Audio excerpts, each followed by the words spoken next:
Bueno, ya empezamos acá a transmitir en Facebook. Voy a mandar el enlace para compartir en los grupos para que personas se unan también. Un segundito voy a sacar el enlace.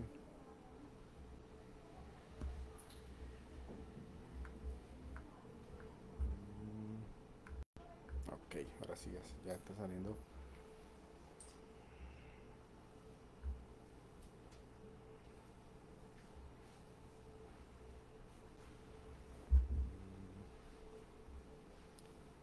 Vamos a sacar el enlace.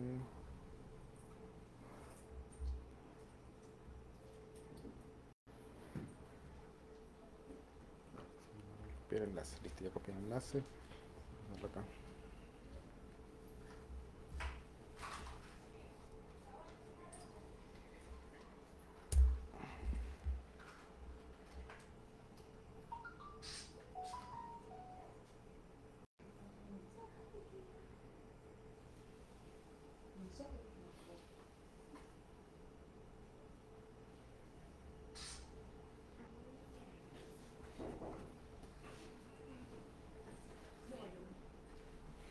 Listo, ya compartí los enlaces. Vamos a ver quién me está conectando por acá. Bueno, Baruch Hashem, hoy es día de estudio de la Parashá. Nos encontramos acá en la comunidad de Apartado, la comunidad Nají de Apartado. Acá con todas las personas de acá de la comunidad para estudiar la Parashá Yitro, la Parashá de muchas cosas interesantes también. Y el día de hoy vamos a analizar precisamente del aspecto de la Hasidut, esta Parashá, algunas cosas que Rebe nos enseña sobre esto. Shalom a la señora Sulamita ya en Chile. Y a la señora Alicia de Chinchinilla, saludos. Baruch Hashem ya empieza a conectarse. Luxance Cervantes, saludos. Y bueno, como decía, estamos en la comunidad de Apartado, la comunidad Nají de Apartado, Apartado Colombia.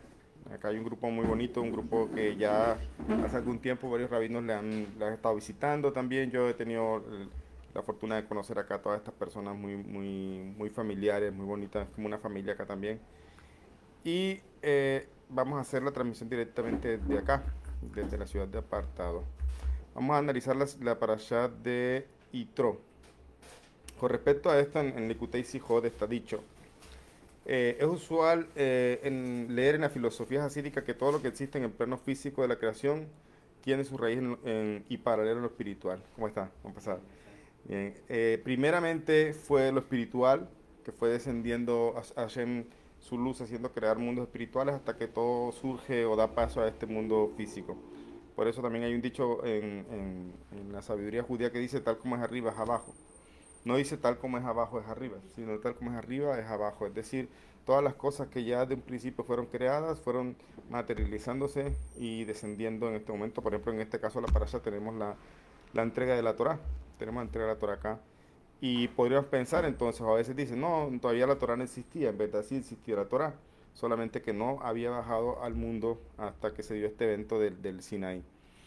Entonces, en la filosofía hasídica está dicho que todo lo que existe en el plano físico de la creación tiene su raíz o paralelo en la dimensión espiritual y lo contrario es cierto. Nada existe en el plano físico sin antes existir en la dimensión espiritual y derivarse de ella. La persona puede, si bien no podemos hacer cálculos nosotros ni tratar de interpretar por qué pasan las cosas, por qué suceden las cosas, lo vemos por ejemplo en el caso del Alter Rebbe, cuando se dio el tema de que fue a la cárcel. El Alter Rebbe estuvo en la cárcel y en ese momento le estaba escribiendo el Tania y se nos cuenta que en su momento él se sintió con mucho temor. Se sintió que había un kitruk, un decreto divino, o sea, se le estaba juzgando en el cielo y él decía, sintió temor de estar haciendo algo que no estaba correcto. Y también es sabido que en la celda se le apareció el Baal Shem Tov y el Maggid de Mesri y le dijeron, tranquilo, sí es verdad que hay un juicio en el cielo, se te está acusando, pero vas a salir victorioso de este juicio. Y es lo que pasó, eso es lo que celebramos el 19 de Kislev, el Rosh Hashanah de la Hasidut. No solamente estábamos celebrando la salida de Rebbe de la cárcel, sino que teniendo en cuenta esta filosofía de que tal como es arriba es abajo. Entonces el Rebe tuvo temor no de los que estaban juzgándolo a él en el momento, sino que sabía que si había un juicio aquí abajo era porque había entonces un juicio celestial, ¿ya? Entonces, ante esta situación, él tuvo temor de Dios, no de los soldados ni de la gente que lo había delatado ni nada de esto, sino tuvo temor de Dios de estar haciendo algo malo. Obviamente, todo salió bien, él salió de la cárcel, entonces podríamos entender entonces que se le dio un permiso celestial al Rebe para publicar estos escritos que hoy tenemos en el Tania, que es un libro que si bien está escrito principalmente para judíos, para todo su trabajo, como él lo dice, para la boda, el servicio del judío, hay algunos aspectos que también pueden entenderse en la Hasidut. Puede sentarse, hay una silla, ¿no? Hay una silla para pues hay unos aspectos que con orientación se pueden sacar un mensaje también para las naciones. Por ejemplo, tenemos el Tania Portal de la Unicidad, que obviamente la unicidad es algo que también las naciones deben comprender, deben estudiar. Entonces, se puede sacar en la Hasidut en general muchas cosas también para las naciones. Tenemos ya hoy día publicaciones como el libro Kabbalah para las Naciones, que es Hasidut, y otros libros que también traen un mensaje de la Hasidut para las personas no judías. Entonces, eso es tal como es arriba, es abajo. En esta sija, el Rebe toma este principio y explica con extraordinaria claridad y lógica cómo el mismo principio se aplica a la aparición y cura de una de las principales afecciones físicas de las últimas generaciones, aquella en la que se experimenta un crecimiento de un cuerpo extraño. Es una enfermedad muy común hoy día, de hecho considerada como la segunda causa principal de muerte hoy día. Esta enfermedad que generalmente empieza con las células a reproducirse de una manera controlada y se generan tumores, etcétera. Y de hecho, comenta el rey más adelante que es una enfermedad tan grave que incluso a veces nos cuidamos de decir su nombre, ¿ya? Pero entonces dice, en estas últimas generaciones se ha dado, digamos, ha aparecido este tema, estos problemas, donde se da el crecimiento de un cuerpo extraño añadido al propio organismo que no tiene ninguna función ni sentido. Este cuerpo extraño, entre comillas, físico, es producido por una malformación espiritual que crece en el alma. ¿Y cuál es esa malformación espiritual que crece en el alma? Dice el Rebe, el Yesh. Hay que entender, como dije al principio, que estas cosas es desde el aspecto general. O sea, siempre lo aclaro mucho porque a veces es muy común incurrir en ese error de tratando de buscar explicaciones a las cosas. A veces tratamos de pensar por qué razón Hashem permite da un sufrimiento y en verdad preguntarse por esas cosas, en un vasito por favor, son palabras necias, son preguntas que van más allá de nuestra comprensión y no podemos pensar, como hacen algunas religiones, que si tal o cual persona tiene un sufrimiento, debe ser entonces porque está en pecado, porque tiene un montón de cosas que reparar. Entonces hay que tener cuidado con eso, porque eso no es lo que la Torah nos enseña y lo vemos en el Talmud. Personas que sufrieron enfermedades muy grandes y eran sadikim gedolim, o sea, personas muy grandes. Entonces hay que tener eso muy claro. No estamos aquí para decir entonces, como el rabino enseñó al Rebe, enseña en la Sijá sobre este tipo de enfermedades, entonces debe ser que la persona tiene esto. El Rebe habló de generación, el Rebe habló de la generación. O sea, hay un problema en esta generación, ¿ya? Que siempre ha existido en la humanidad, pero en esta generación se ha agravado el problema. Y dice, esta es una malformación espiritual que crece en el alma que se llama el yesh. ¿Ya? El yesh se traduce literalmente como el hay, existe, la existencia. Pero lo podemos decir aquí, traducir como el yo, eh, el ego. Ah, yes. Entonces, el ego, o sea, es uno de los problemas de esta sociedad. Si lo analizamos bien, es evidente. ¿Ya? Yo tengo derecho a hacer lo que quiera con mi cuerpo, yo tengo derecho a manifestar, a sentirme de tal o cual cosa, yo me identifico con tal cosa. Hay un problema en estas generaciones últimas que dicen que estamos en las generaciones de los talones del Mashiach. Hay un problema de, de crecimiento del ego, ¿ya? El yo desde el aspecto dañino, ¿ya? Porque hay un yo que puede ser la anulación. El verdadero yo es cuando empezamos a preguntarnos quiénes somos, y no soy la profesión que tengo, no soy, puedo decir mi nombre, pero no soy eso realmente. ¿Qué soy? ¿Verdad? Si empezamos a ahondar en esa pregunta, los sabios nos enseñan, el libro de Rabino Aryeh Kaplan, Dimensión Interna, nos enseña que cuando en verdad profundizamos en la reflexión sobre quiénes somos, la única respuesta que encontramos es nada. O sea, no hay nada que decir, no sabemos quiénes somos, ni siquiera, incluso cuando hablamos de almas, las almas pasan también, tema de los gilgulim de un cuerpo al otro, entonces es difícil decir quién eres. ¿Ya? Es un tema muy complejo para nosotros. Entonces el verdadero yo tiene que ver con anulación, sobre todo cuando entendemos el concepto de divinidad y cuando comprendemos, nos acercamos a Dios y estudiamos y nos apegamos a Él. Pero el sistema, estamos en unas generaciones donde precisamente los jóvenes se han levantado con esa filosofía de que los padres dijeron, voy a dejar que mi hijo crezca y que decida qué quiere ser cuando grande. Y hoy estamos viendo la manifestación de eso.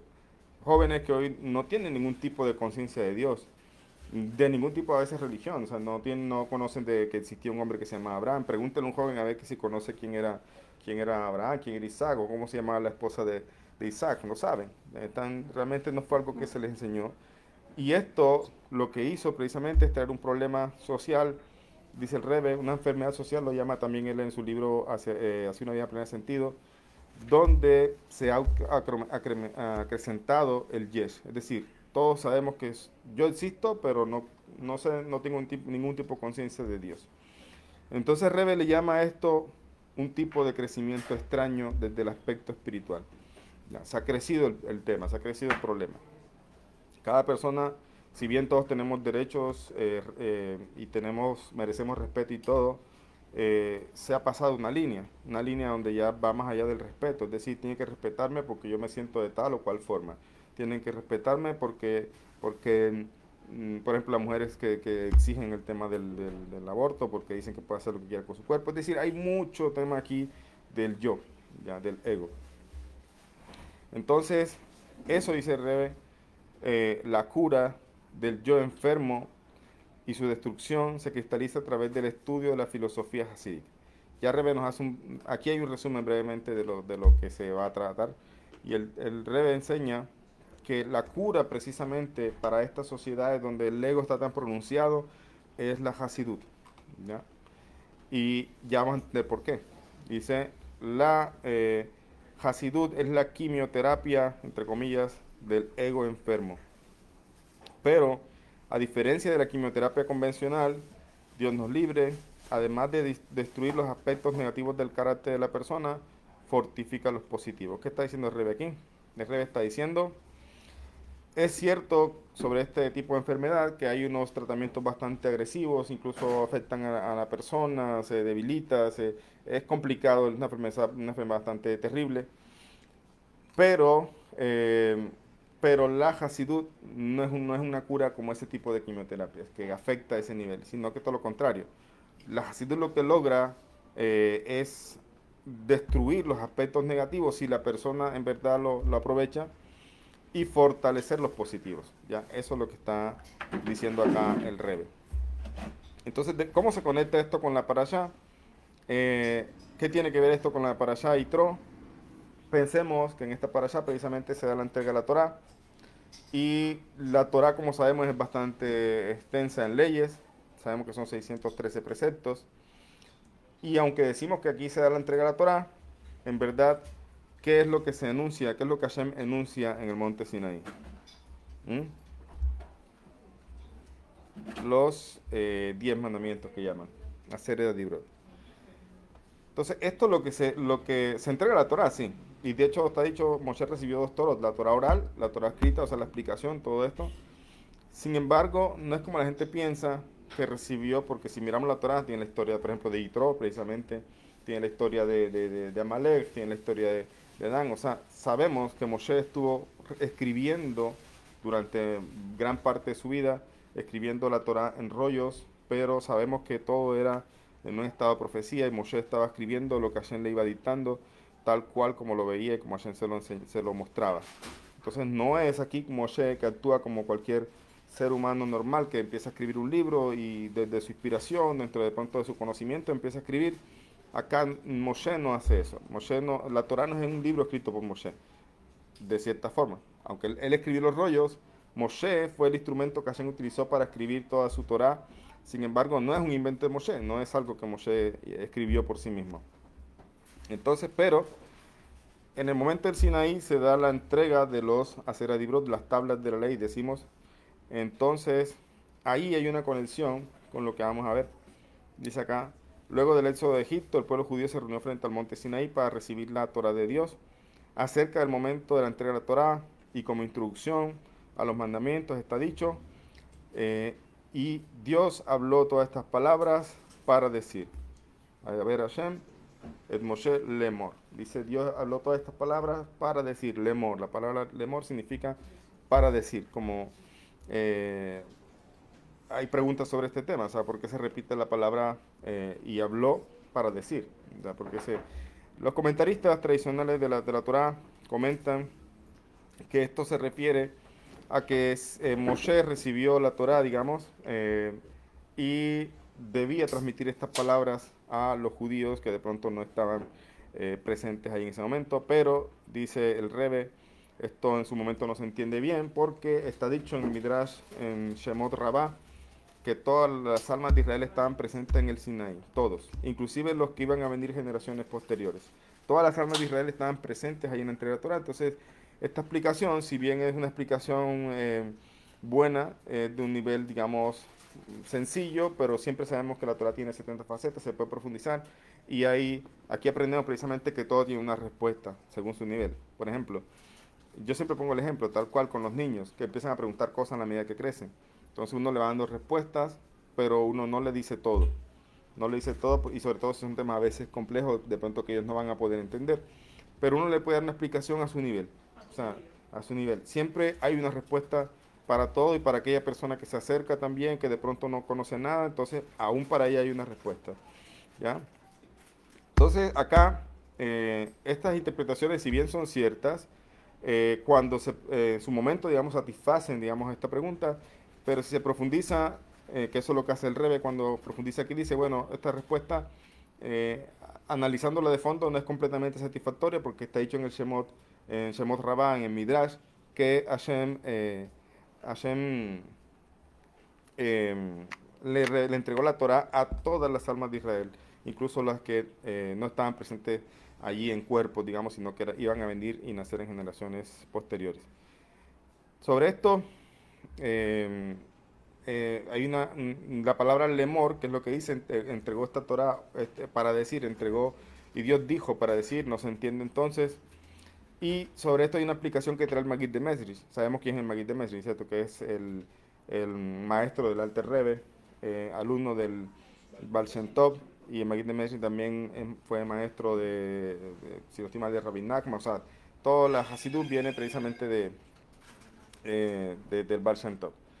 Y tenemos al Maguid de Mesrich que trae una explicación sobre esto y dice que Matan Torah consistió en introducir los Aser Dibrot, o sea, lo que literalmente dice como las 10 palabras, los 10 dichos, vamos a decirlo así, pero acá se le ha conocido como los 10 mandamientos. Entonces, él dice que este tema de Matan Torah consistió en introducir los Aser Dibrot, o sea, de la Torah, en los Asara Mamarot. Ya hay otra cosa también que también tiene 10 y se le llama los 10 dichos también o 10 aserciones. ¿Cuáles son esos 10 aserciones? Los que fueron pronunciados en la creación. ¿Ya? En los 6 días de la creación Hashem dijo y Dios dijo tal cosa y Dios dijo tal cosa y Dios dijo, entonces son 10 veces que aparece, bueno, son 10 aserciones, pero como veíamos esta tarde que estudiamos el tema, hay unas, sobre todo la primera, tanto en los 10 mandamientos y la primera con respecto a las aserciones de la creación, no es muy clara a veces. Por ejemplo, ¿cómo empiezan los 10 mandamientos? Anoji Hashem Elokeja. Yo soy Hashem tu Dios. Esto no parece un mandamiento, ¿cierto? En cambio, el otro se entiende, y guardarás el Shabbat, y no robarás, no matarás. Esa sí se entiende como mandamiento, una orden. ¿Ya? Pero cuando se empieza, digamos, la entrega de la Torah en el Sinaí, no Hashem abre la entrega de la Torah diciendo, yo soy Hashem tu Dios. Sobre esto hay diferentes discusiones sobre los sabios para tratar de explicar el asunto. Y el Rambam, por ejemplo, trae, en Yesodea Torah, dice que esta es una misbah de Yediat Hashem. O sea, de que tenemos la obligación de conocer a Hashem, de estudiar para conocerlo en la medida que Él se dejó conocer. Ya, porque Él conocerlo completamente es imposible. Pero Él se reveló de una manera que cada persona puede conocerlo también según sus capacidades, según sus esfuerzos, porque una persona puede tener muchas capacidades pero no se esfuerza, entonces su conocimiento va a estar limitado a su esfuerzo también. Entonces tenemos estas 10 mandamientos. ¿Ya? Con respecto a la creación, el primer dicho de Bereshit, como dice, cuando empieza, abre la Torah, el primer capítulo y el primer versículo del capítulo. Bereshit bara Elohim, en el principio Dios creó los cielos y la tierra.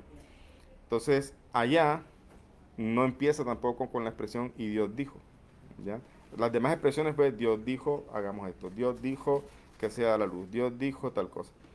Pero con las primeras no es muy claro. Y esto tiene una razón de ser. Encontramos entonces los 10 mandamientos, encontramos entonces los 10 dichos de la creación, y encontramos que otra cosa se conecta con el número 10. Los 10 Sefirot. Ah, pero tú estuviste en la clase hoy.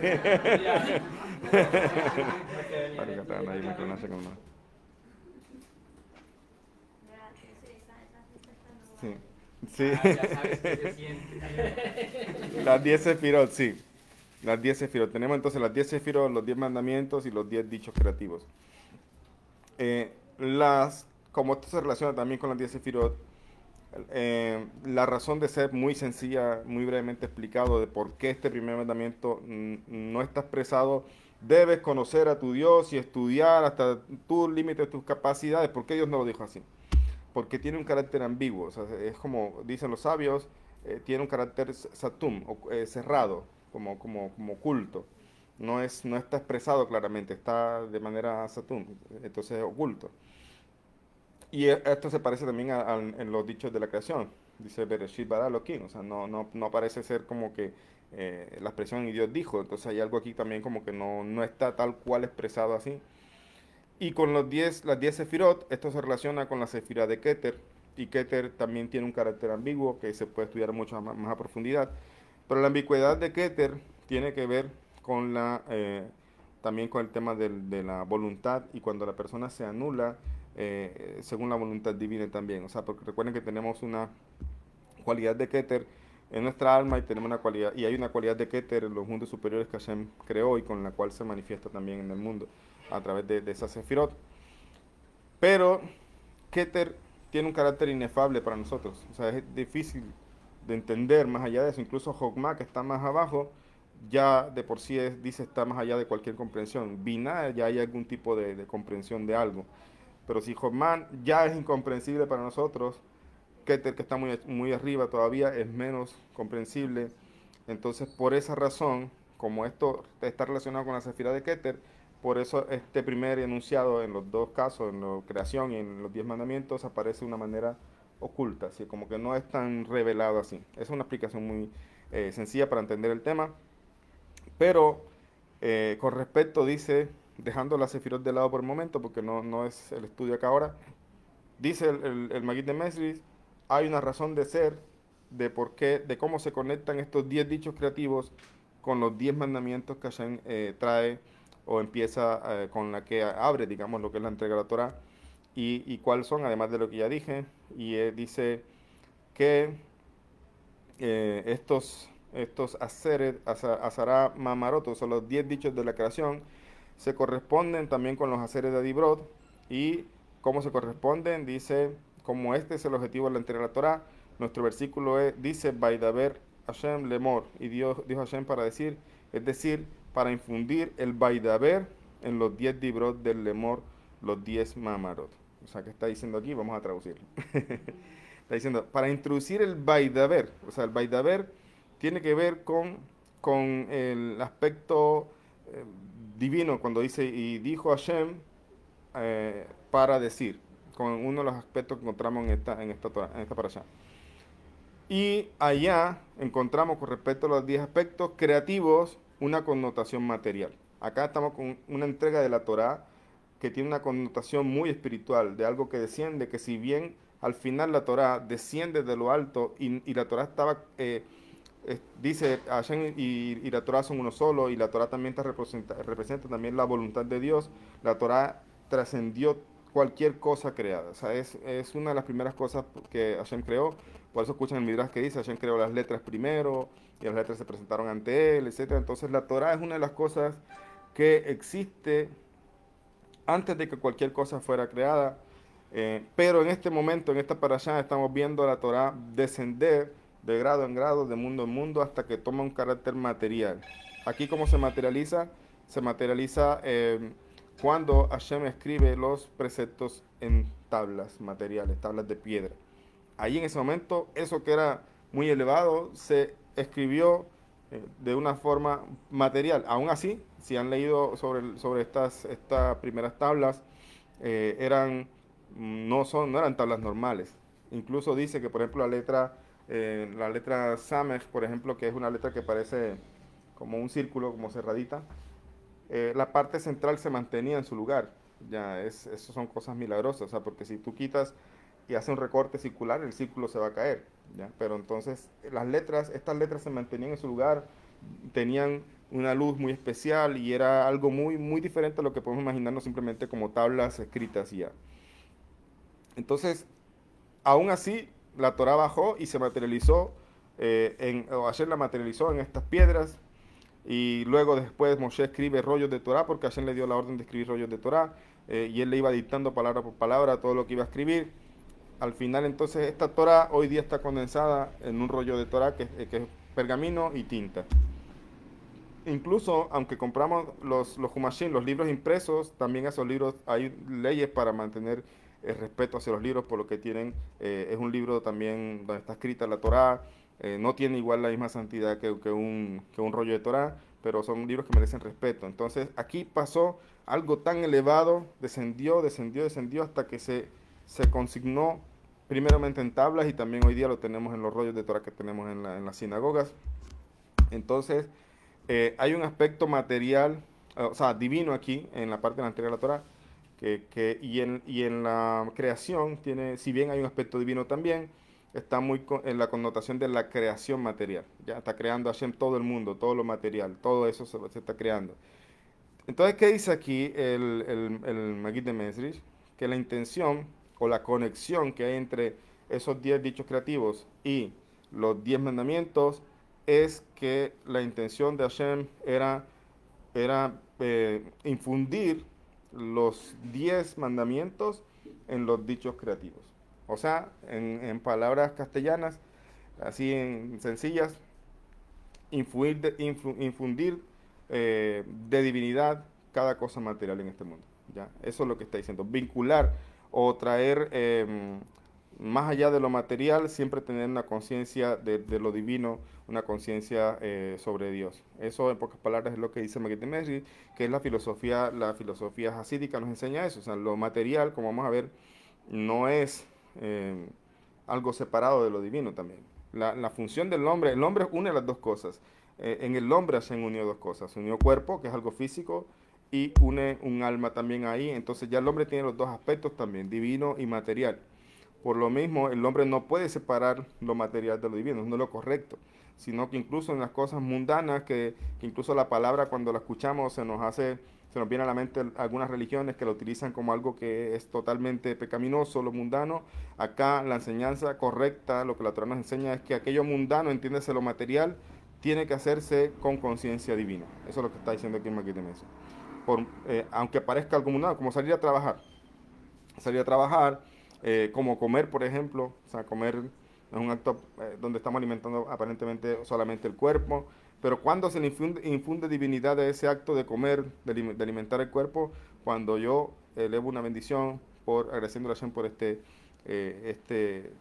milagro que él hace de que yo tenga un sustento que pueda comer. Entonces ya no es una persona que está solamente en lo material, sino que imbuye, eso material lo impregna de la conciencia divina. ¿Ya? Dice acá, el mencionado concepto aplicado al servicio de Dios por parte de judíos, significa que la luz de la Torá, o sea, los 10 mandamientos, debe brillar incluso en las cuestiones mundanas. ¿Y qué son las cuestiones mundanas, entre comillas? Las 10 aserciones de la creación que están relacionadas con la creación. Acá dice, esto es importante. Hay quienes piensan erróneamente que Torá y mundo son dos entidades independientes. Ese es el pensamiento de las religiones, de las naciones. Ya, o sea, no se puede entregar tu servicio a Dios y trabajar y ser empresario o lo que sea, según las naciones, las religiones, pues, no las naciones, sino las religiones, separan este asunto y crean todo un concepto como pecaminoso alrededor de lo que es material, ¿ya? Y eso es una distorsión de toda la enseñanza de la Torah. Por eso dice, aquí hay quienes piensan erróneamente que Torah y mundo son dos entidades independientes.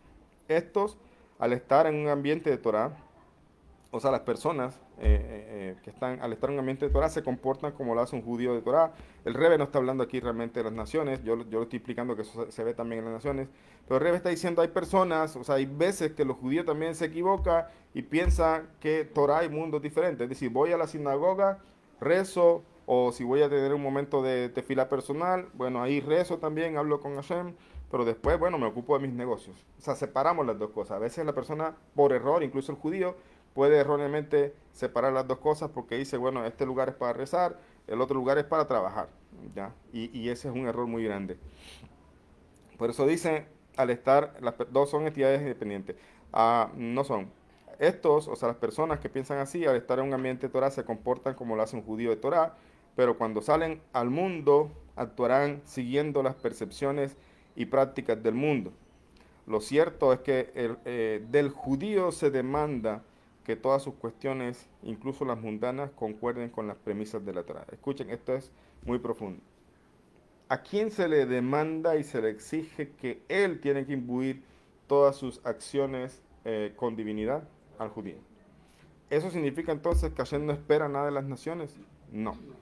Solamente que con las naciones él no se lo demanda tajantemente, porque las naciones tienen un proceso, ya lo hemos visto, el proceso de hacerse consciente de las 7 leyes, hacerse consciente de que existe un Dios. No todas las personas en el mundo ni siquiera les importa si hay un Dios o hay alguien superior o hay alguien, o sea, no están en ese tipo de conciencia. Encontramos personas que ya están por ahí buscando algún tipo de divinidad, pero todavía están errando en las religiones, y encontramos personas que ya han salido de las religiones y ya han dado el paso a aceptar las 7 leyes.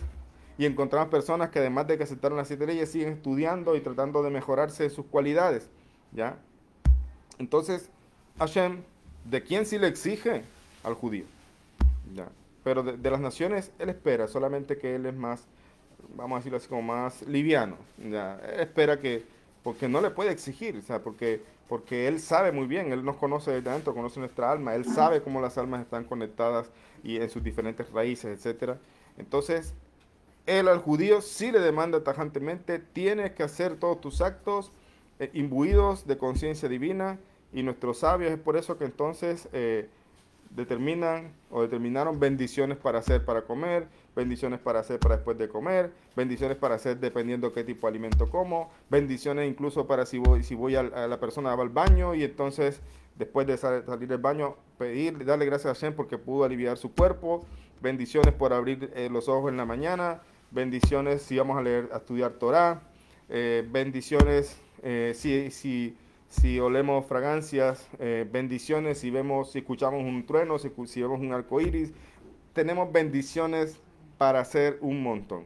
Además de nuestras obligaciones de rezar, además de todo lo que enseña, por ejemplo, el Pirkei Avot y otros libros, de que de ser justo, si tienes un trabajo, si tienes empleado, ser justo, ya tratar de pagar lo que debes, etcétera. O sea, hay todo un montón de enseñanzas que no solamente tienen que ver con la vida en la sinagoga, ¿ya? Sino la vida desde que me levanto hasta que me acuesto. Si voy al trabajo, cómo enseño a mis hijos, cómo debo comportarme con la esposa, cómo la esposa debe comportarse con el esposo, ¿ya? Cómo debo ser con mis empleados, cómo debo ser con los vecinos, cómo debe ser, o sea, al judío se le exige todo eso. ¿Por qué? Porque fue el pueblo que recibió la Torá y es el pueblo que Hashem ha permitido que introduzca a través de la Torá que bajó al mundo el concepto de moralidad. O sea, si la Torá no se hubiera bajado al mundo, el mundo simplemente se hubiera autodestruido. pero la Torá bajó al mundo y empieza entonces un proceso diferente y sobre todo con el pueblo de Israel que recibe estos preceptos. Entonces, judío se le demanda eso, se demanda a que tiene que unir las dos cosas en cada cosa que hace, dice, habla o piensa, lo material y lo espiritual. Y dice, mm, ello, o sea, esto que acabamos de decir, arroja luz sobre un versículo que tenemos en el Salmo. Ya les digo que Salmo, vamos a ver, versículo, el Salmo 42, 4. ¿Ya? Esto arroja luz, dice el Rebe, ahora que estamos explicando todo esto, entonces vamos a entender algo que por allá el Salmo 42 dice. ¿Y qué dice el versículo? Dice, mis lágrimas fueron mi sustento día y noche. Cuando todo el día se me dice, ¿dónde está tu Dios? ¿Dónde está Eloqueja? O sea, tu Dios. Entonces explica, dice, mis lágrimas fueron mi sustento, alude a la persona que de tan amargada sus lágrimas han reemplazado todo tipo de sustento. Pues como es notorio, merirut, o sea, la amargura del alma y del corazón afecta al individuo de tal modo que elimina todo apetito.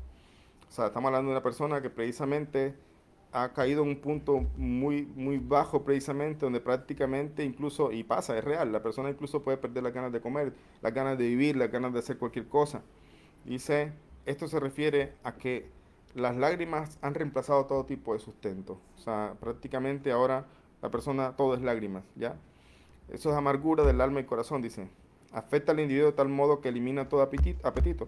Y el versículo expresa cuál es la causa de este merirut, de esta amargura, cuando se me dice, es decir, cuando desde lo alto hay una insistente demanda todo el día que me dice, ¿dónde está tu Dios?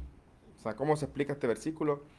Es, la persona se puede sumergir a veces en amargura, no ver la luz al final del túnel, eso incluso en psicología se llama efecto túnel, la persona prácticamente ve solamente el problema y no ve las cosas, por eso siempre es bueno, como dice Pirkei Avot, buscar un amigo, conversar a veces las cosas, para poder ver a veces el panorama completo, buscar un consejo, etcétera.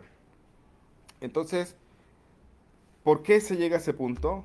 Porque desde arriba se le está preguntando a la persona, ¿dónde está tu Dios? Es decir, ¿dónde está tu Dios? ¿Qué significa eso que a la persona le están preguntando dónde está tu Dios? Porque la persona se llenó de tal ego que es de las personas que dicen, bueno, ahí está Dios, pero bueno, yo me ocupo de esto y si me veo muy apurado, entonces ahí sí voy a pedirle a Dios. O sea, hay gente que dice, yo creo en Dios. Tú le preguntas a mucha gente y te dice, ¿tú crees en Dios? Y sí, yo creo en Dios, pero creen en Dios, pero no está Dios presente en sus pensamientos, en sus vidas, simplemente está allí como el botón de emergencia. ¿Ya? Entonces, allí que hay ego, o sea, se ha crecido el ego en la persona hasta tal punto que dice, yo soluciono mis cosas, yo hago mis cosas. A veces ni se lo dice, es algo que está muy inconsciente. A veces la persona no dice, así como yo acabo de decir, la persona de pronto no va a decir, bueno, voy a hacer mis cosas, si me siento apurado, a gente voy a rezar. La persona a veces ni conscientemente lo dice, simplemente inconscientemente incluso deja a Dios de lado y está enfocándose en que Él puede resolver. Eso es una distorsión aquí del asunto, porque la otra distorsión es que la persona entonces ya ni sale, ni busca trabajo, ni nada, sino que dice, Dios me tiene que hacer milagro y se encierra entonces a hacer ayuno, por poner un ejemplo, de no sé cuántos días, y entonces a hacer tal o cual segulá, y entonces a rezar y a rezar y a rezar, y no hace lo que tiene que hacer, tiene que también salir a buscar y hacer que el milagro ocurra.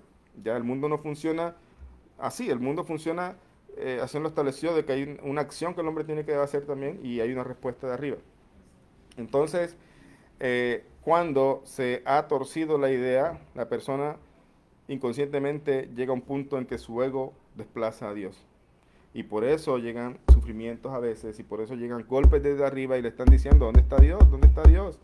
¿Ya? Y a veces llegan situaciones en que una persona incluso dice, yo soy ateo, pero a veces Hashem acorrala a la persona en situaciones bastante graves que Hashem nos libre, donde incluso en esos momentos difíciles y casi ya sin ningún tipo de solución, empiezan a buscar a Dios, ¿ya? De alguna manera. ¿ya?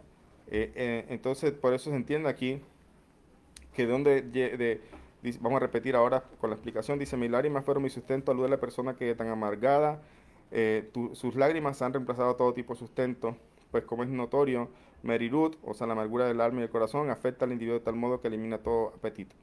Y el versículo expresa cuál es la causa de este Merirut, cuando se me dice, es decir, cuando desde lo alto hay una insistente demanda que me está diciendo todo el día, ¿dónde está tu Dios? Como lo dice el versículo.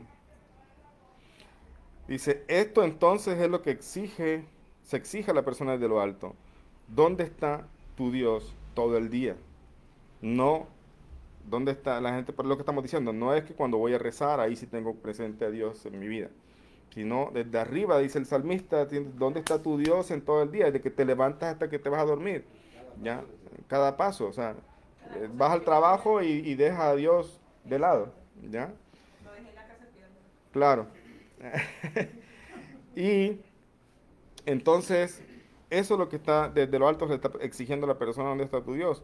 ¿Dónde se encuentra todo el día tu sentida conciencia del Anoji? O sea, de que Él dice allá en los 10 mandamientos, Anoji Hashem Elokeja, yo soy Hashem tu Dios. Por eso tiene relación con lo que Ramban dice de la misbah de Yediad Hashem. ¿Ya? O sea, conoce a Hashem, pero cuando las personas separan mundo de espiritualidad, vamos a decirlo así, o Torah del mundo, precisamente están separando estos dos conceptos, estas dos ideas. Y cuando la persona entiende que Él es Anoji Hashem Elokeja, o sea, que Él es el Dios que creó todo y es tu Dios, entonces la persona sabe que tu Dios está presente también en cada cosa que hables, en cada cosa que pienses, en cada cosa que tú hagas. Y que Él está viendo todo. Una persona entonces que tiene ese tipo de conciencia, aunque nadie lo esté viendo, no va a ser capaz de tomar algo que no le pertenece. ¿Ya? Porque pues, la persona que no tiene ese tipo de conciencia dice, nadie me está viendo. ¿Ya? Pero cuando una persona ya tiene este tipo de conciencia, y en el caso del judío que se le demanda porque esa conciencia ya es interna, porque es herencia de Abraham, Isaac y Jacob, entonces tiene que incluir a Hashem en cada cosa que hace, y en base a eso también los sabios establecieron un montón de cosas que tenemos que hacer, incluso bendiciones, nos dan esa manera de mantener nuestra conciencia en Él. Entonces dice aquí sentir esta expresión, sentir lo queja, es decir, sentir tu Dios, de la expresión que dice el versículo, dentro de uno mismo, es que Dios y no otra cosa es su fuerza vital en el momento de la plegaria o el estudio de la Torah o durante un Fabrengen, que es un encuentro hasídico, no basta. Es decir, no basta tener presente a Dios ahora, por ejemplo, que estamos estudiando la Parashá. Lo que se nos exige es que cuando se salga por esa puerta sigamos teniendo presente a nuestro Dios, que en un momento de dificultades del hogar o lo que sea, sigamos teniendo presente a Dios, que en el trabajo tengo trabajadores, entonces tiene que ser justos con ellos, porque Dios está mirando, o sea, tener a Dios presente en todo, no solamente en los momentos en que estamos estudiando Torah. No es la intención ni el objetivo de la creación del mundo, pues de ser así no era necesario que se hiciera descender almas dentro del cuerpo físico. O sea, solamente pensemos en la lógica de eso. O sea, si Dios quisiera que todo fuera simplemente pensar en Torah, Torah y Torah, y en Dios, entonces no se nos hubiera entregado un cuerpo y no nos hubieran puesto en un mundo material. Por eso ahí se tuerce esta idea de las religiones, por ejemplo, de que ponen lo mundano como algo alejado de la divinidad. Si bien es cierto que dentro de lo mundano, es decir, entre lo material hay cosas que están prohibidas y hay cosas que no se deben hacer, no se debe entonces incluir en esa categoría a otras cosas que sí hacemos y tenemos que hacer, como trabajar, etcétera, etcétera. Vamos acá, por ejemplo, a continuar, dice, el propósito del descenso del alma al cuerpo es refinar y elevar el cuerpo y al alma animal. Pues el alma divina misma no precisa en absoluto tikkun, y del judío se exige y se espera que todo el día, cuando come, cuando bebe, cuando comercia, cuando conversa con otros, sea consciente y se sienta él lo queja, o sea, sienta él este versículo que dice tu Dios. Es decir, en todas sus cuestiones mundanas que son vitalizadas por las Azarama Amarot, o sea, los dichos de la creación, se vean imbuidas por la divinidad de los Aseret Dibrot, los 10 mandamientos de esta parashá, donde está dice, Anoji Hashem, yo soy Hashem. Esta conciencia debe estar manifiestamente presente a lo largo de todo el día, tal como lo está en el momento de la plegaria y el estudio de la Torah. Entonces, dejando claro eso, tenemos que tener conciencia no solamente en el momento que es evidente que de alguna manera nos estamos buscando conectarnos con Dios, cuando hacen salmos, cuando rezamos, cuando sea, sino en toda cosa que de pronto no, aparentemente no tenga una conexión con Dios, pero cuando se tiene la conciencia divina, se sabe que ahí también está la divinidad y Dios está presente en todo. Esa es una de las cosas que la Hasidut enseña. Y como dijimos al principio, el Rebbe dice, hay un problema en el crecimiento del yesh, del ego de las generaciones en las que estamos. Un problema grandísimo del crecimiento del ego. Mire, la gente, por ejemplo, generalmente está en un caos, o cualquier cosa terminan peleando, cuántas cosas no se ven. Por eso a veces no es bueno ni ver noticias, porque eso no tiene nada bueno que te encuentres ahí. De hecho, hay muchas cosas buenas que pasan en el mundo, no todo es malo, pero eso bueno no vende. ¿Por qué no vende? Porque la gente, todavía mucha gente está precisamente en un nivel bajo y se conecta a este tipo de cosas que le producen, digamos, algún tipo de placer, de morbo, y eso es lo que le gusta, eso vende. Y ahí entonces también los noticieros o lo que sea se ven manipulados por el hecho de tener rating, de tener tal cosa, y lo que no vende entonces no lo muestran porque no es rentable. ¿Ya? Esta generación está enferma. Uno de los grandes problemas es eso, el ego.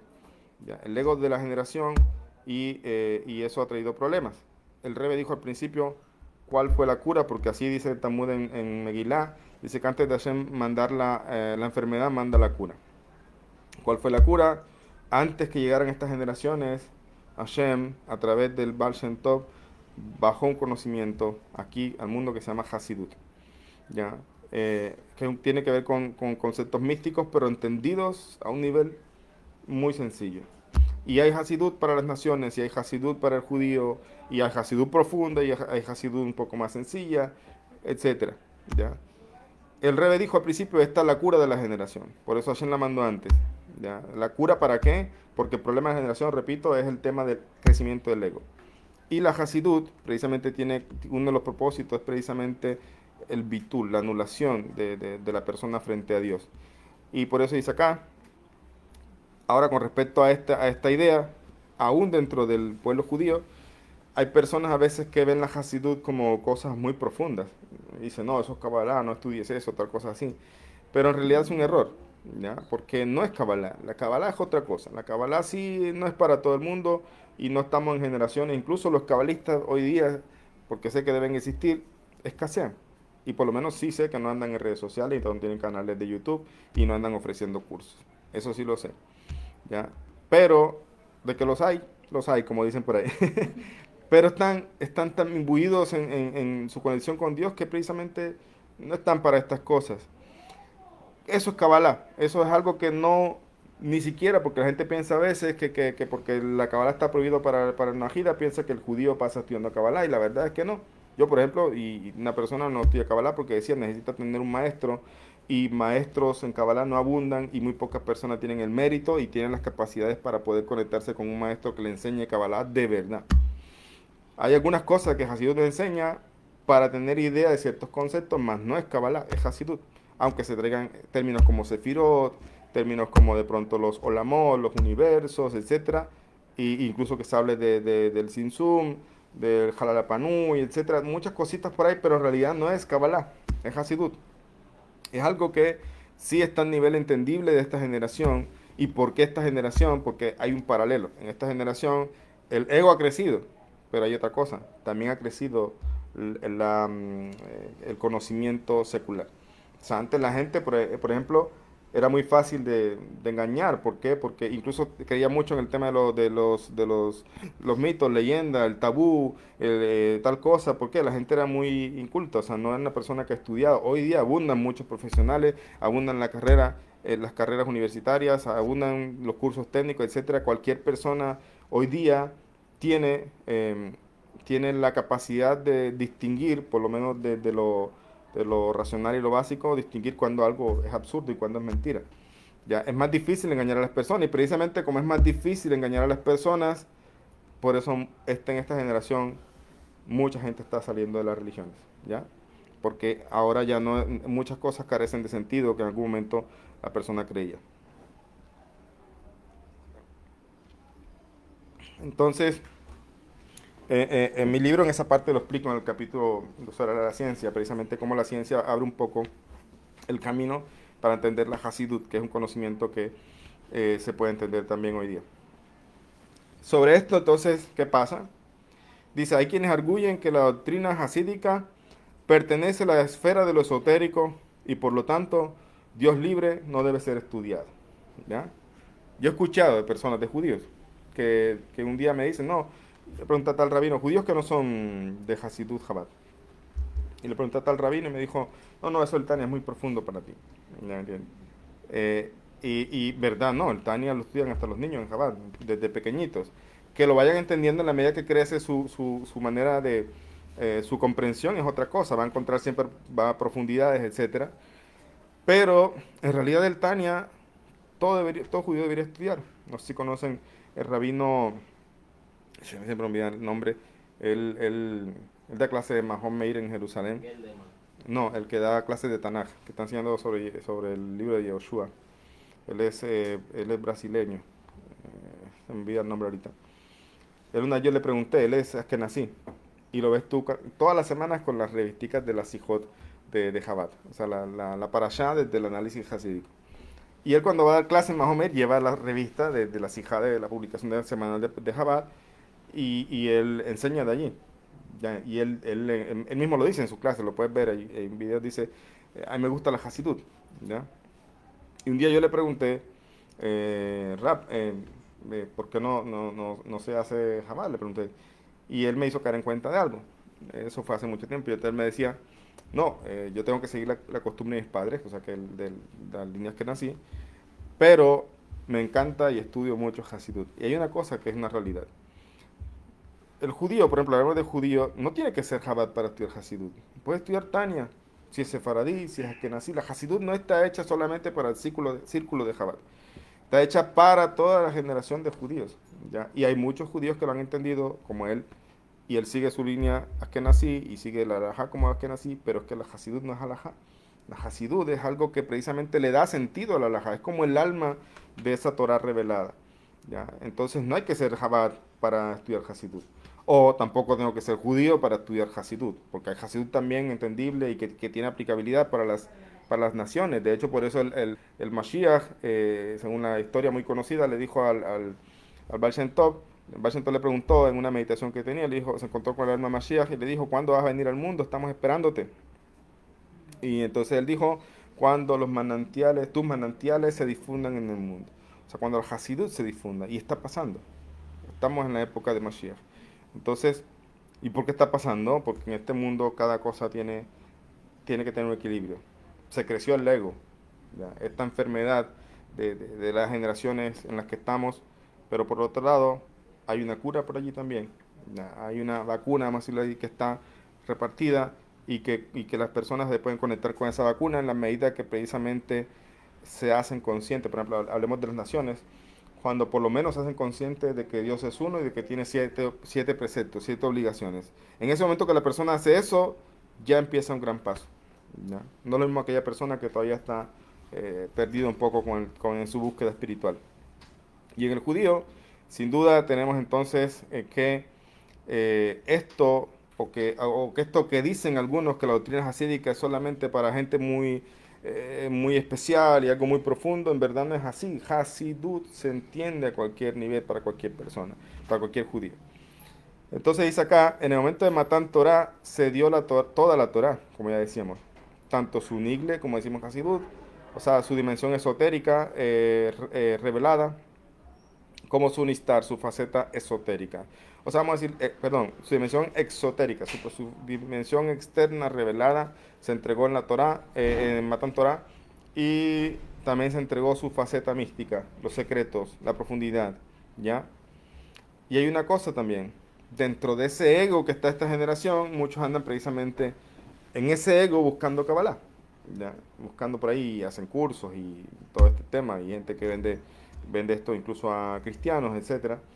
¿Ya? ¿Por qué? Porque la persona en verdad está impulsado por su ego, aunque esté buscando un conocimiento divino. ¿Ya? Pero en verdad, la verdadera Hasidut tiene un efecto de cambio desde adentro, como esa cura. Y en la Torá, en la entrega de Torá se entregaron estas dos facetas, la faceta revelada y la faceta oculta. Y esto podemos, del oculto podemos hablar del nivel de Hasidut. Y a decir verdad, en aquel momento lo cierto era precisamente lo contrario a la nación popular, que el Nigre de la Torá era lo oculto. Bien se sabe que en los 10 mandamientos hay 620 letras, ¿cierto? Las que aluden a las 620 misbot, perdón, a las, sí, 620 misbot, 613 más 7 de carácter rabínico, ¿ya? Ahora, según la opinión de Hiskuni, que lo vimos en el curso de la Yeshiva, de la Fundación, perdón, tenemos que, según la opinión de Hiskuni, las 620 letras de la entrega de la Torah tienen que ver con los 613 preceptos y las 7 misbot no ajidas. Son otras interpretaciones que también son correctas. Pero hay 7 preceptos, hay muchos realmente, pero hay 7 preceptos de los que se trae de que son instaurados por los sabios también, como el encendido de las velas, etcétera. Entonces, por lo que todas las misbot que son lo que constituye el aspecto de Nigle fueron entregadas contenidas en los 10 mandamientos, pero encapsuladas en ellos, solo de una manera alusiva y oculta. Entonces, ¿qué está diciendo el Rebbe aquí? Que aquello que hay un error conceptual, un error de entendimiento de las personas cuando decimos no, que lo oculto, digamos, es muy aparentemente inalcanzable. En verdad, tienes que tener en cuenta, como se entregó la Torá, que dije al principio, se entregaron 10 mandamientos. ¿Y qué sabemos que son los 10 mandamientos? Un resumen prácticamente de toda la Torah, como dice aquí, como están encapsulados todos los preceptos aquí. Todos, inclusive 7 preceptos rabínicos que los sabios establecieron. De alguna manera se entiende entonces aquí de que está presente el tema de que se dio la autoridad a los sabios de Israel para legislar y ya desde la entrega de la Torah se está hablando incluso de un precepto de los 7 que se menciona, es el precepto del Erub. ¿Ya? Entonces ya desde la entrega de la Torah se está hablando de estos preceptos, o sea, Hashem ya está hablando de preceptos que están ahí ocultos, vamos a decirlo así, preceptos que se van a revelar más adelante, por lo que él dice, bueno, aunque sean 10, ahí están encapsulados los 613, y hoy día que estudiamos los 613, la Torah revelada, es decir, ya eso que hoy día es revelado realmente estaba oculto en su momento cuando se entregó los 10 mandamientos. ¿Se entiende? ¿Se entiende la idea? Sí. ¿Ya? Entonces, ¿qué está diciendo? Que esto que estudiamos hoy día, como Torah revelada, incluso en la Parashá, digamos, y todo lo que se trae, los preceptos que están allí, que Moshe después fue escribiendo durante su vida, en el momento de la entrega de la Torah estaba oculto, ¿ya? Estaba oculto, encapsulado en los 10 mandamientos. En contraste, en aquel sublime momento fue el Nistar, fue lo místico de la Torah lo que fue expuesto de una manera manifiesta. Pues todo el pueblo judío vio allí todo esto. Ahora, dice, por lo general, con este aspecto de las personas que se oponen al tema de Hasidut, me refiero al tema de que, lo que decía el ejemplo de que algunos decían, no se oponen, sino que dicen, bueno, esto es muy profundo, esto no es para todo el mundo, en verdad, ya dijimos, la Hasidut sí se puede entender, todo judío la puede entender y no necesariamente tiene que ser parte de las costumbres hasídicas. Para esto dices, por lo general quienes se oponen al estudio de la filosofía hasídica esgrimen dos razones. Uno, si el estudio fuera realmente crucial, ¿por qué no existía en épocas anteriores? Puede decir, bueno, si en verdad esto es tan importante, ¿por qué se tuvo que esperar tantos años hasta que apareciera el Baal Shem Tov y después se desarrollara todo esto que tenemos hoy día? Si durante tantos años fue posible arreglársela sin esta doctrina, ello demuestra que el hasidismo no constituye una necesidad existencial. Este argumento parece o cuestiona lo que Rebe está diciendo de que la Hasidut es la cura para estas generaciones.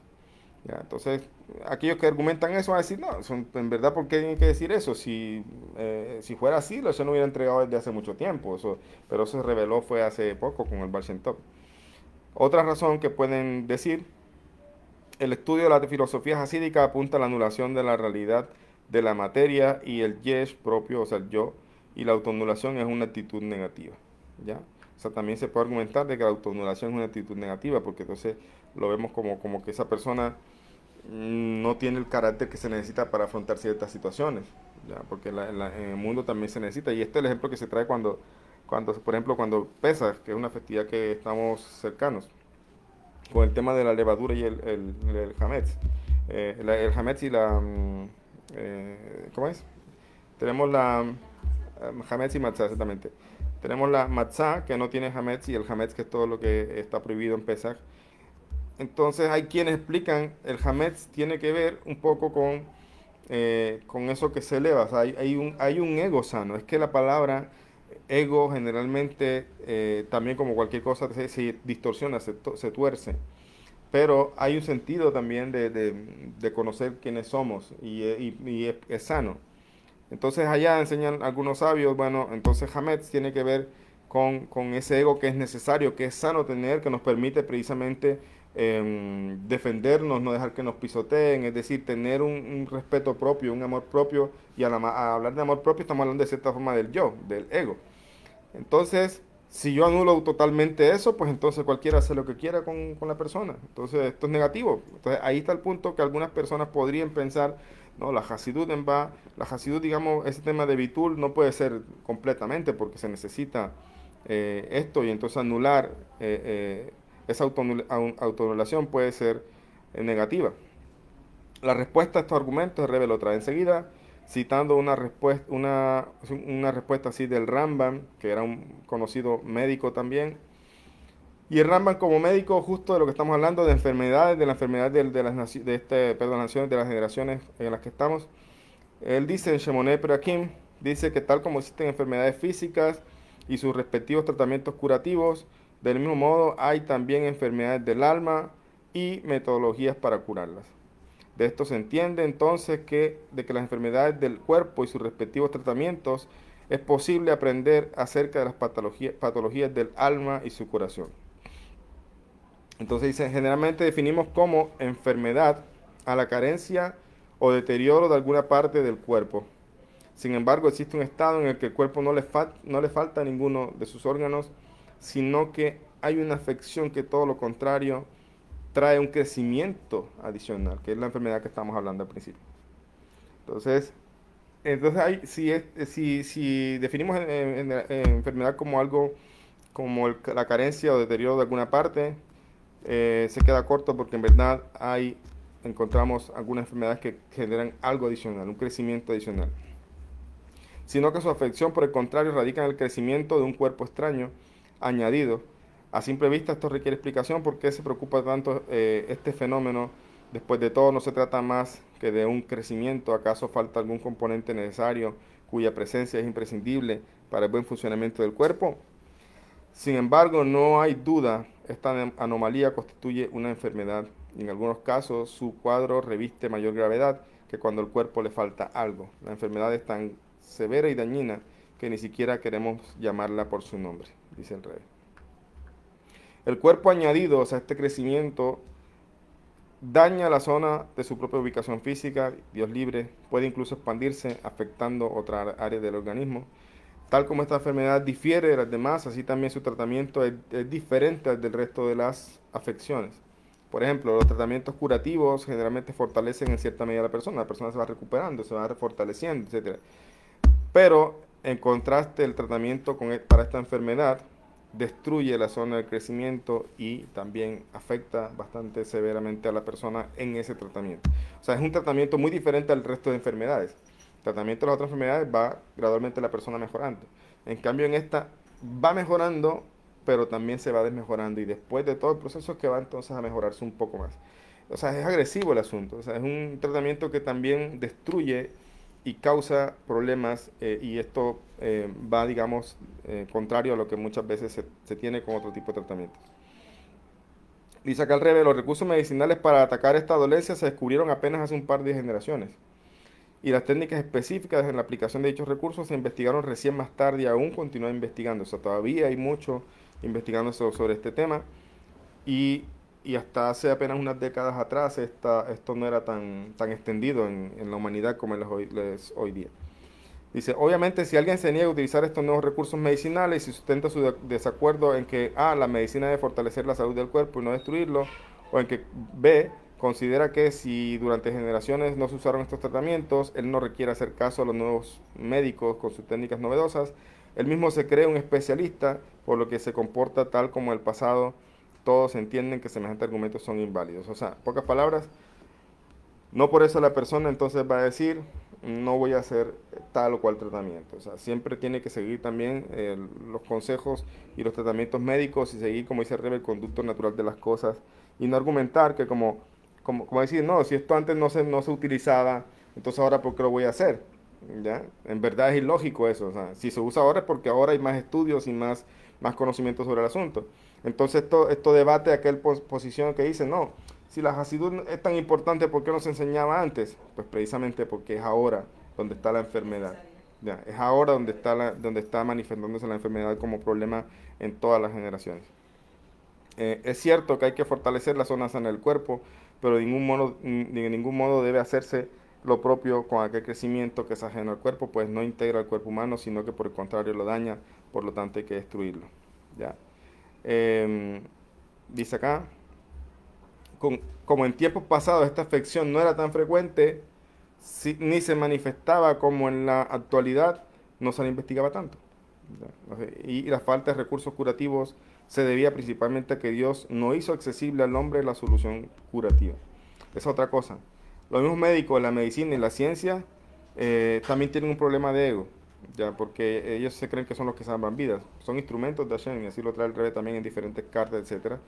Y un médico humilde es aquel que entiende de que él está allí como un instrumento de Hashem y hace lo que tiene y lo que estudió es para salvar vidas, pero sabe que al final de cuentas quien salva y quien define todo es Hashem. ¿Ya? Últimamente, en cambio, al expandirse la enfermedad, Dios nos libre, el Todopoderoso anticipó la curación en la enfermedad y nos dio acceso a su curación.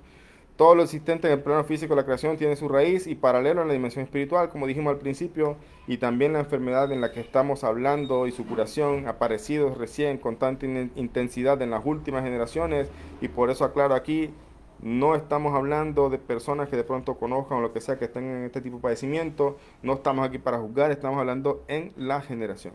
¿Por qué? Porque siempre lo digo, en el aspecto general todos somos iguales, en el aspecto particular no somos iguales. Entonces, del aspecto general, que es lo que Rebe está hablando aquí, de la enfermedad que tienen estas generaciones en las que estamos, pues si bien es cierto, no todas las personas tienen este padecimiento físico, pero aquí se trae un mensaje, es al nivel de Hasidut, de la enfermedad como tal de la generación, del ego crecido que hay. Entonces, aparecido recién con tanta intensidad en las últimas generaciones, se debe a su similitud con lo que sucede en los planos espirituales. También un producto de las últimas generaciones. Su raíz en los planos espirituales es el siguiente. Nos encontramos, ¿por qué? Esa es la pregunta, ¿por qué en estas generaciones? Porque nos encontramos en la última etapa de la época de los talones mesiánicos.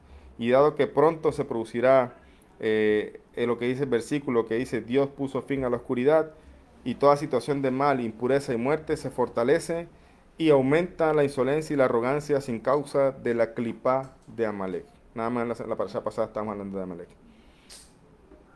La clipa de Amalek es relacionada con la arrogancia. Si han leído bien la historia, Amalek sabía que el pueblo de Israel venía prácticamente protegido recién por los milagros que pasó en Egipto, la apertura del Mar Rojo, etcétera. ¿Qué dice el Midrash? Todas las naciones le temían a Israel, todas las naciones le tenían miedo a Israel. Nadie quería acercarse por Israel con todo lo que pasó y yo lo escuché, ¿quién se iba a querer enfrentar a Israel? Pero Amalek, aún sabiendo esto y aún sabiendo que Dios protegía a Israel, sale a enfrentarse a Israel. Entonces, esta es la materialización de la arrogancia. La arrogancia a tal punto es que sabe que es Dios el que lo está protegiendo, pero dice, voy a hacer guerra con ellos. O sea, es arrogancia total. ¿Ya? Entonces, también antaño existían el orgullo y la arrogancia, pero no de una manera tan vulgar como ahora. De esto, en la dimensión de la deformación espiritual, se desencadenó que también en el plano físico aparezca la existencia de un cuerpo extraño, entre comillas, carente de todo sentido o función, que absorbe toda fuerza del cuerpo como si él fuera lo principal del cuerpo. Para contrarrestar la clipa de Amalek, el orgullo y la soberbia desmedidos, que como se dijera, constituyen la principal causa espiritual de esta afección, Dios anticipó el remedio a la enfermedad y reveló la Torah Hasidut, la filosofía hasídica cuyo estudio y aplicación hacen que el yesh, el yo enfermo, se debilite progresivamente hasta que se destruya del todo. Ya dijimos de la anulación de una manera sana, ¿ya? en verdad la filosofía hasídica, el Tanya en un judío tiene ese efecto también de empezar a entender que no es nadie frente a Hashem, empezar a entender que todo, o sea, desarrollar la humildad en su abodat Hashem.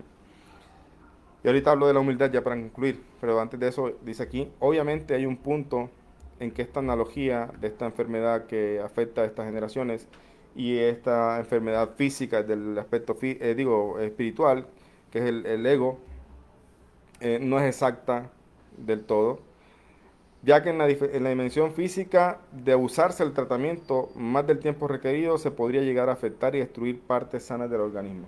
O sea, tiene que ser en una medida exacta. Y si se abusa de ese tratamiento que es para contrarrestar esa enfermedad que tiene el cuerpo, pues entonces va a terminar entonces afectándolo más a la persona. Pero en el ámbito espiritual no es así. La persona no va a decir, bueno, ya estuve suficiente Hasidut, vamos a pararle allí. vamos a parar porque entonces va a hacer daño. Dice, no, acá hay una diferencia muy grande. Con respecto al tratamiento de la enfermedad del cuerpo, hay que hacerlo hasta cierto punto. Pero con respecto al tratamiento de la enfermedad espiritual, o sea, el ego, no hay límite. No hay límite. Entonces, en el ámbito espiritual no es así. Es posible estudiar Hasidut sin interrupción, haciéndolo una y otra vez. Lo único que se logrará es disminuir y neutralizar la soberbia o el yo enfermo, en tanto que las facetas sanas del cáncer de la persona se verán fortalecidas por el Hasidut, pues de la Torah está escrito que el fortalecimiento y la debilitación, debilita el alma animal y fortalece el alma divina. Sobre este tema que estoy trayendo, el tema lo que contrarresta el ego, que es la humildad, desarrollar la humildad, precisamente la humildad sana, también la humildad se puede torcer. O sea, es que yo siempre hablo de que se puede distorsionar las cosas, por eso se necesita sabiduría y se necesita conocer lo que los sabios dicen. Y hay una cosa, la humildad, la verdadera humildad no tiene nada que ver con si la persona tiene riqueza o si es pobre. Parece mentira, no sé si lo han visto, pero hay gente que está en condición de calle que no tiene humildad.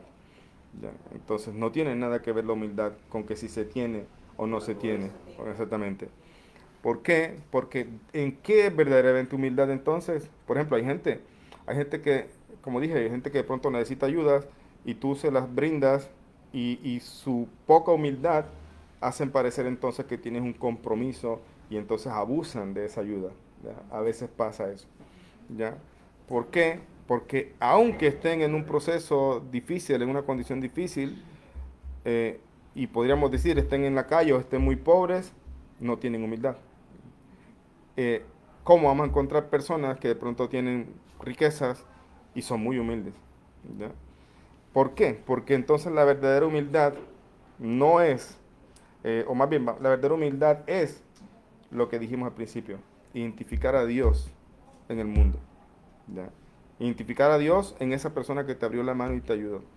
Y valorarlo y respetarlo y saber incluso pedir la ayuda también si en algún momento te toca otra vez. ¿Ya? El que tiene la condición de mucho dinero de pronto y no se ha envanecido con su ego y se siente igual que los demás, entonces esa persona también está siendo humilde porque reconoce que el dinero, si bien Hashem le ha bendecido con esa parte material, a final de cuentas es algo que nunca se va a llevar de aquí, ¿ya? Y que debe aprovecharlo de la mejor manera. Entonces la humildad, dice el Rebbe, la verdadera humildad, dice el Rebbe, es aquella donde la persona reconoce sus talentos, reconoce sus cualidades positivas, pero reconoce que eso es un regalo de Dios, es decir, Dios está presente ahí. Entonces, cuando encontramos personas, lastimosamente, que incluso, como decía, ahí contrarresta el error conceptual con humildad de la humildad que tenemos. Y es que no tiene que ver, a veces decimos, no, una persona muy humilde, porque de pronto están en una condición de pobreza, etcétera, pero no tiene nada que ver la humildad aquí. Hay personas que yo he visto personas que en verdad al ayudarles se le alimenta ese ego y terminan entonces incluso exigiendo cosas, ¿ya? Y no estoy diciendo que no se le ayude, lo que estoy diciendo es que se le tiene que ayudar de otra forma y a veces una forma de ayudarle es hacerle ver el error que está teniendo, ¿ya?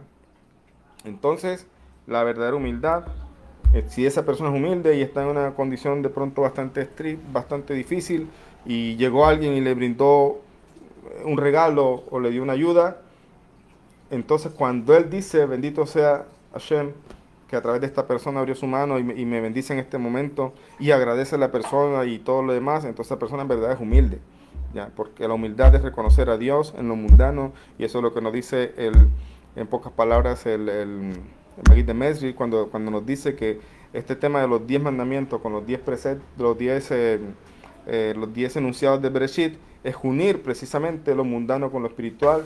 Y el versículo que nos dice en el Salmo, ¿dónde está tu Dios? Es decir, ¿dónde está tu Dios desde que te levantas hasta que te acuestas? Es precisamente recordar cómo debemos unir toda esa, ver con humildad los milagros de Hashem en cada cosa que vivimos. Y eso no tiene nada que ver con la humildad que nosotros conocemos popularmente. ¿Ok? Ahí terminamos la parashá. Antes de pasar con los que están acá presentes con sus preguntas, voy a mirar los que tengo acá, los comentarios que tengo aquí en el chat. Y si hay alguna pregunta, responderla y finalizamos. Entonces ya procedo acá con los que estamos acá. Dice acá, tenemos a Alicia Carrizal. Saludos también, ella me escribe desde Monterrey, México, Baruch Hashem. La señora Diveni en Cali. Heidi, allá en México también. Yadelina Laguna, saludos a todos. En Venezuela. La señora Sori, también saludos, muchos saludos. Saludos a su esposo también. La señora Claudia Castro, un segundo, vamos a ver, se me saltó aquí. Alberto Alarcón en España, es bastante tarde en España.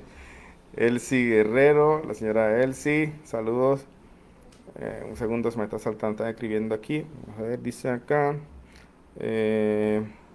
Dice la señora Claudia, aprovechando, ¿podría explicarnos acerca de la Segulot? Sí, tal vez en otro momento, la verdad, que ahorita no quisiera como dejarlo ahí medio hablado. Ulises, saludos también, saludos allá en México. Y la señora Alicia, bueno, no hay preguntas. Todos, muchas gracias por asistir. Ya saben, si quieren compartir el video con demás personas, la página, pues sería muy bueno, me ayuda mucho también. Y bueno, les deseo todo lo mejor, que tengan un bonito resto de semana. Chao, chao.